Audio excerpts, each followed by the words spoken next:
రావాలి. ఎంతవరకు వస్తామో చూద్దాం. ఎట్లా వచ్చినా బాధ లేదు. మనకు 11 అయితే పెద్ద పొంగి చేసేది లేదు, 2, 3 అయితే కుంగిపోయేది లేదు. ఎట్లా వచ్చినా పరిస్థితి ఎట్లా ఉన్నా తెలంగాణ రక్షణ కవచం బీఆర్ఎస్. ఈ రాజకీయ ఫలితాలు వస్తూ ఉంటాయి, పోతూ ఉంటాయి. ఇప్పుడు మహబూబ్ నగర్లో గెలిచినాం మనం.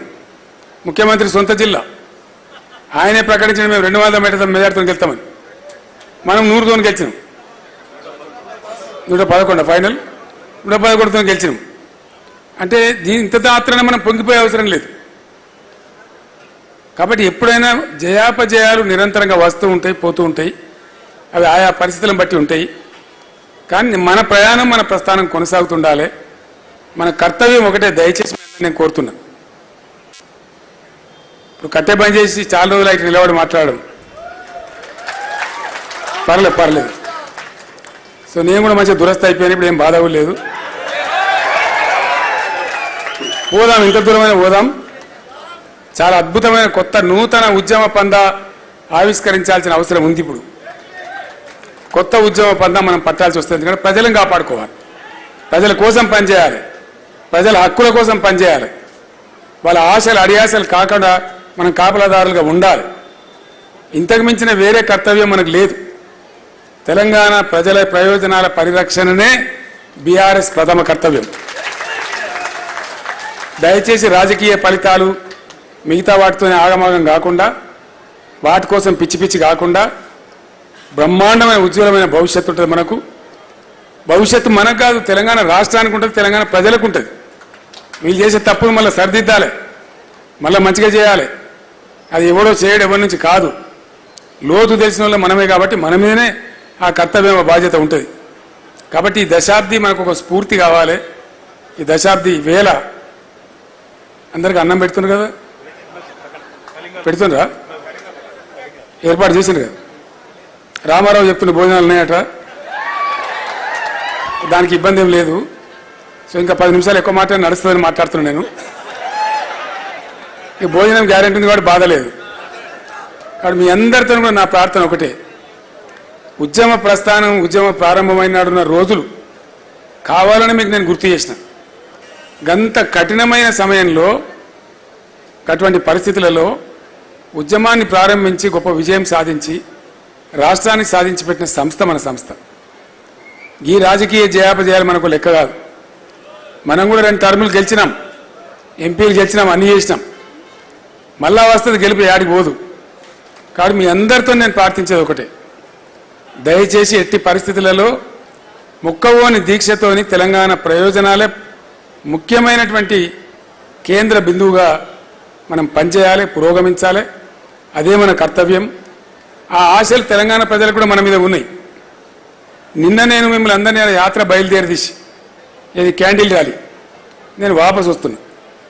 ఇంటికి వాపసు వస్తుంటే ప్రతి కార్లకి ఇట్లా డబల్ థమ్స్ పెట్టి ఇట్లా చెప్తున్నారు.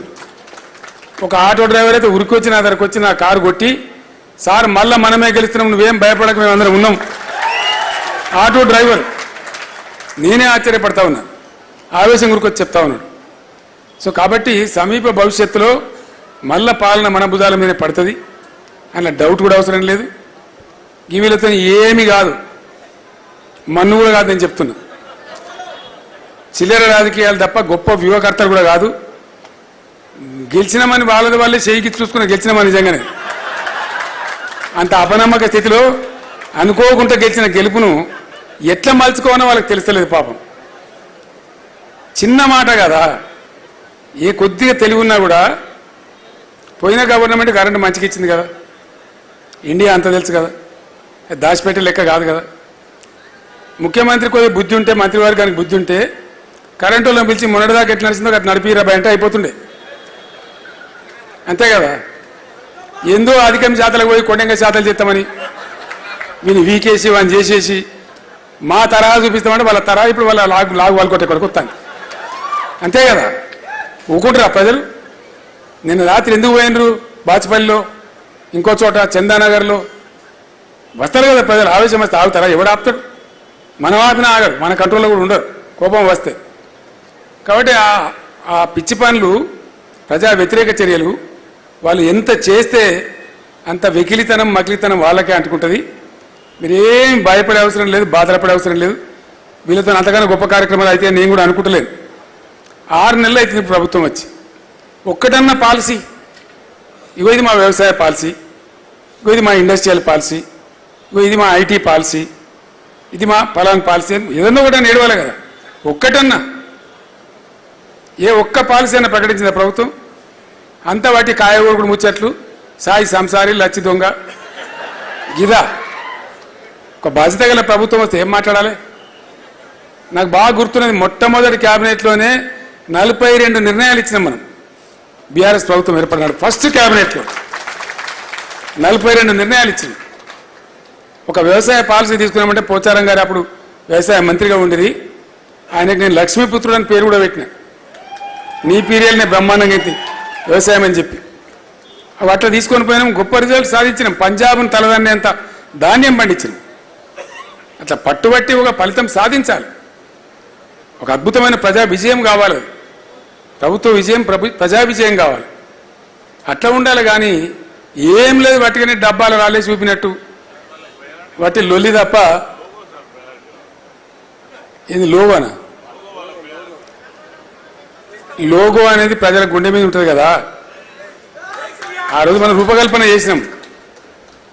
ఏం చేసినా నేను ఇంతకుముందు చెప్పిన కదా ఈశ్వర్ గారు, ఏం చేసినా 10ల సంఖ్యలో 100ల సంఖ్యలో దానికి సంబంధించిన నిపుణులతో మాట్లాడి చేసినాం మనం. ఒక పాట రాస్తేనే 10 మందిని కూర్చుందాం. దళిత బంధు పాటలు రాస్తే బాలసేని రప్పించి ఓ 20 మంది కళాకారులను రప్పించి నా పొలం కాడ కూర్చొని ఫామ్లా ఒక వారం తిప్పలవాడు రాసినాం. ఒక సమిష్టి వ్యూహంతో చేసినాం తప్ప పొగరుతోని గర్వంతోని ఒంటరిగా మనం చేయలే. ఏ చిన్న పని చేసినప్పుడు అంత బాగా చేసినాం. అట్లా అనేక విషయాలు. సోదరుడు సాయి చంద్రుండే కళాకారుడు చనిపోయిండు. దళిత బంధు టైంలో కూడా అతనికే చెప్పి బాలసేనికి చెప్పి అందరిని పిలిస్తే చాలా కష్టపడి చేసినాం. ఒక పాట రాయనన్నా, ఒక మాట మాట్లాడనన్నా, ఒక భావాన్ని ప్రజల్లోకి తీసుకుపోవాలన్నా కళాకారులు కావచ్చు, మేధావులు కావచ్చు, ఆ రంగ నిపుణులు కావచ్చు, వాళ్ళతో చర్చలు చేసేసినాం మనం. ఆఫీసర్గా ఇష్టం వచ్చినట్టు చేయలే. అందువల్లనే మంచి ఫలితాలు వచ్చినాయి, కాంక్రీట్గా వచ్చినాయి. అన్ని వర్గాల ప్రజలకు ఆనందం ఉండే. ఇప్పుడు ఆ ఆనందాన్ని ప్రజలు కోల్పోయినామనే సంగతి ప్రజలకు తెలిసిపోయింది. మన డబ్బా కొట్టుడు కాదు.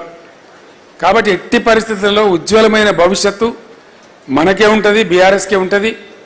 అట్లా అని మనం ఇంట్లో పడుకోవద్దు.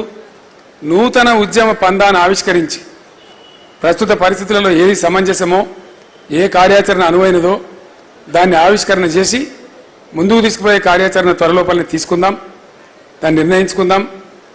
ఎన్నికలు ఉండడం వల్ల మన యొక్క వార్షికోత్సవాన్ని కూడా జరుపుకోవాలి. బీఆర్ఎస్ వార్షికోత్సవాన్ని ఏప్రిల్ 27 కరెక్ట్గా ఎలక్షన్ మధ్యలో ఉండే, అది కూడా జరిపే బాధ్యత మన మీద ఉంది.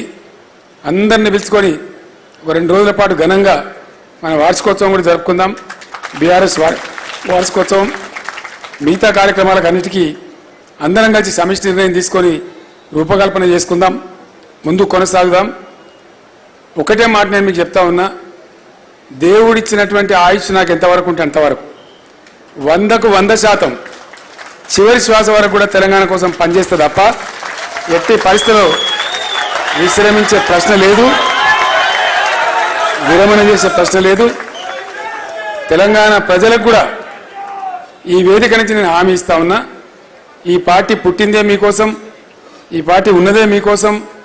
తప్పకుండా మీకోసం అడుగడుగున పోరాటం చేస్తుంది, ఎటువంటి త్యాగాలకైనా సిద్ధపడుతుంది తప్ప వేరే ఇంకో ఆలోచన లేదని చెప్పి మనవి చేస్తూ, మరొక్కసారి 50 మంది తెలంగాణ ప్రజానీకానికి, మన గులాబీ సైనికులకు, ఉద్యమ సహచరులకు, అందరికీ అమరులైనటువంటి విద్యార్థులకు, మిత్రులకు, ప్రాణత్యాగం చేసిన పెద్దలకు, ప్రతి ఒక్కరికి కూడా తెలంగాణ ఉద్యమాభివందనాలు. ఈ దశాబ్ది ఉత్సవ వేడుకల సందర్భంగా వందనాలు తెలియజేస్తూ నేను విరమిస్తా ఉన్నా. జై తెలంగాణ, జై తెలంగాణ. ధన్యవాదాలు.